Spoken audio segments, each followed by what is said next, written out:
राष्ट्रीय स्वयंसेवक संघ के शताब्दी वर्ष पूरे होने पर पूरे देश में विराट हिंदू सम्मेलन का आयोजन किया जा रहा है। सुल्तानपुरा स्थित कृष्णानगर में हुए विराट हिंदू सम्मेलन में लव जिहाद का मुद्दा पूरी तरह से गरमाया हुआ नजर आया। लव जिहाद के मामले को लेकर प्रसिद्ध कथावाचक कृपालू महाराज ने अपनी तीखी प्रतिक्रिया व्यक्त की और बहनों को बताया कि आपकी बेटी के साथ कैसे लव जिहाद को अंजाम दिया जाता है, कैसे विशेष समुदाय के युवक हिंदू बहन बेटियों को फंसाते हैं और फिर उनके साथ क्या होता है। मेरी यहाँ बहन बेटियां बैठी हैं।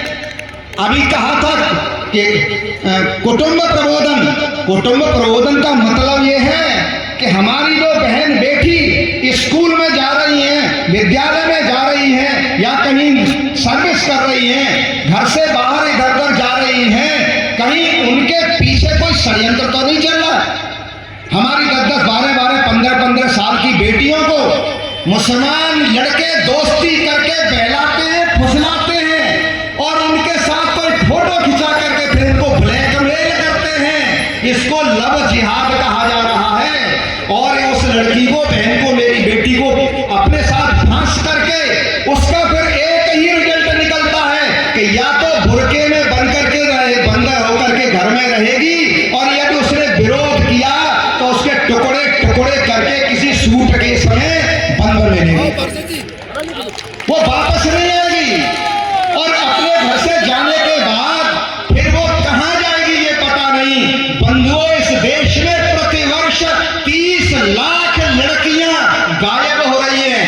अपने अड़ोस पड़ोस में देखिए क्या हो रहा है और इस पर ध्यान दीजिए। अपनी बेटियों की सुरक्षा कीजिए और खुलकर इस विषय पर बात कीजिए। घर में अपनी बेटियों को समझाइए, इस षड्यंत्र को बताइए। इसमें कोई शर्म करने की जरूरत नहीं है। शर्म तो तब होगी जब हमारी बहन बेटी किसी मोहल्ला के साथ, मुसलमान के साथ भाग जाएगी, नाक तो तब कटेगी। अभी यदि घर में हम खुल के बहन बेटी के साथ बात कर सकते हैं, वो समस्या को रोक सकते हैं, तो इसमें हमारी नाक कटने वाली नहीं है। इन छोटी छोटी बातों पर ध्यान दीजिए, गौर करिए, परिवार में इस पर चर्चा कीजिए।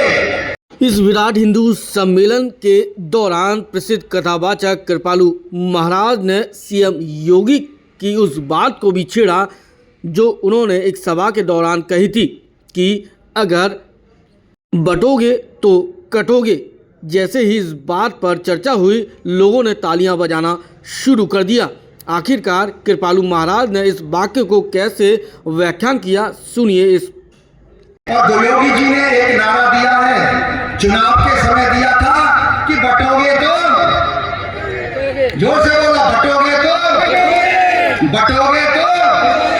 और कहोगे कि कैसे कटेंगे, तो मैं बताता हूं कैसे कटेंगे।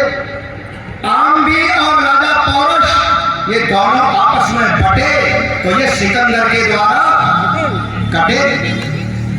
पृथ्वीराज चौहान और जयचंद्र ये दोनों आपस में बटे तो ये गौरी के द्वारा कटे।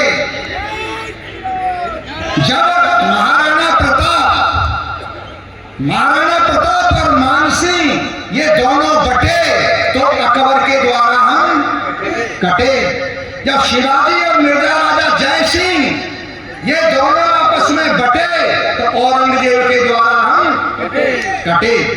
अभी कश्मीर में हम जातिवाद के नाम पर बटे तो लाखों की संख्या में कटे। अभी बंगाल में हम बट रहे हैं तो रोज हजारों की संख्या में वहां कट रहे हैं। इसलिए मैं आपको सचेत कर रहा हूं कि बटेंगे तो कटेंगे। ये संकल्प करिए कि हम किसी भी भेदभाव में, जाति पात के में, ऊंच नीच के में हम बटेंगे नहीं। हमारे परिवार की यदि कोई समस्या होगी, हम अपने समाज के अगुआ लोगों से, उस क्षेत्र के लोगों से चर्चा करेंगे, उनके सामने बात रखेंगे कि हमारे सामने ये समस्या है। हिंदू समाज के लोग, अगुआ लोग उन समस्याओं का समाधान करेंगे। कोई भी भाई मेरा गरीब हो, वो अकेला अपने को महसूस न करे, कोई भी अपने को असमर्थ महसूस न करे। जहां सेवक संघ के कार्यकर्ता